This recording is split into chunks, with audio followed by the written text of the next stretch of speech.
Hi everyone. Today I'm going to refute a very popular opening which is played from the very beginner level up until the 2000 rating level. The name of this opening is the England Gambit.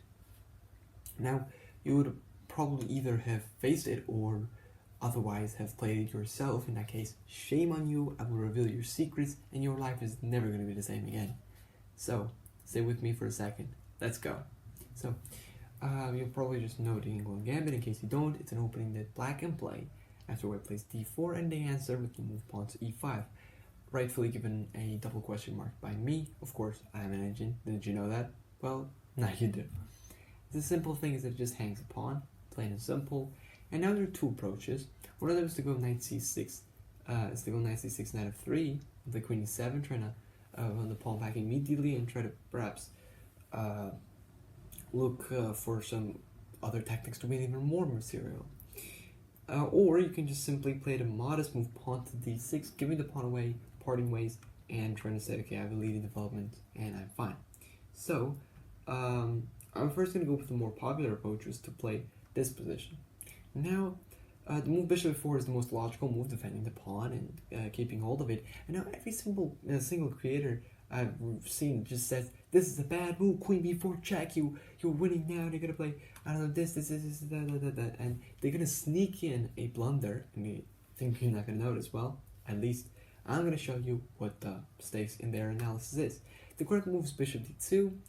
If you play queen d2, they're just simply gonna take, and after queen c3, they're gonna play bishop b4, and you're toasted.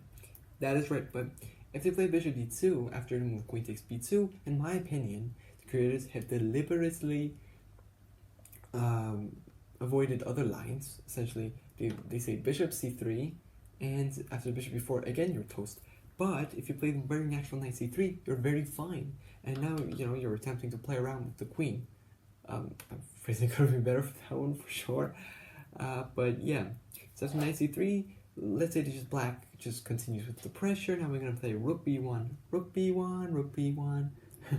After the queen just moves away, we're not gonna say the hunted becomes the hunter. We call an ambulance, but not for myself. We're gonna attack the knight. We're gonna attack the bishop. We're gonna attack c7. The most logical move here is of course takes, and now black may get a bit cheeky here and say, okay, I'll take your pawn. Now I'm actually up a pawn rather than being down a pawn, and I'm also counterattacking your rook. And I'll say, okay, I just simply move out of the way, right? I've got a great lead in development, and I've got a great position. Now let's say you play king d8 trying to, oh god. Oops, yeah, they play king d8 trying to defend the pawn. Now, we're just gonna play e4, and you may go, oh no, like they're up a pawn, they're gonna consolidate and they're gonna get a good endgame and etc. But a very good illustration of how much compensation we have for this very single pawn is to essentially just flip the damn board. Look at this. Just look at this. How can you even find a move? Like there's nothing you can do as black. Hardly. And your queen is very clumsy and may even get trapped if the rooks get connected. This bishop's really hard to get out because d6 just opens all of this artillery towards your own damn king.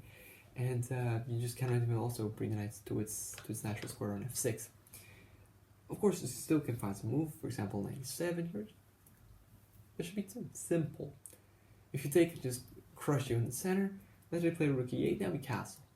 And may say, okay, I'm gonna play b6, trying to develop the bishop, maybe trying to get here and push my pawn, maybe even towards promotion.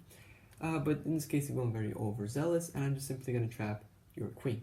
This is very, very fine. So just do not play the queen 7 if you're playing as black. I mean, just don't play the England in general, definitely. Well, let's say they just say, okay, pawn takes, I'll play just d6. And I'm going to part ways with the pawn, but I'm going to get a leading development. Now what black counts on here is quick development and also some possibilities of a discovered attack against the queen. But if you play correctly and keep the queen safe and defended, this is never going to happen. For example, we're going to play knight c3, knight f6, bishop g5, developing the minor pieces on the queen side.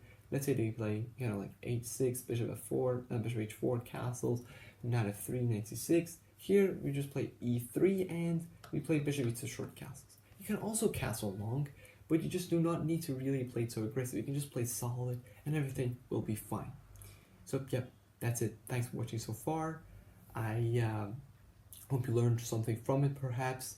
And you can also watch my other videos. I'll have them here. Thanks. I'll see you later. Take care.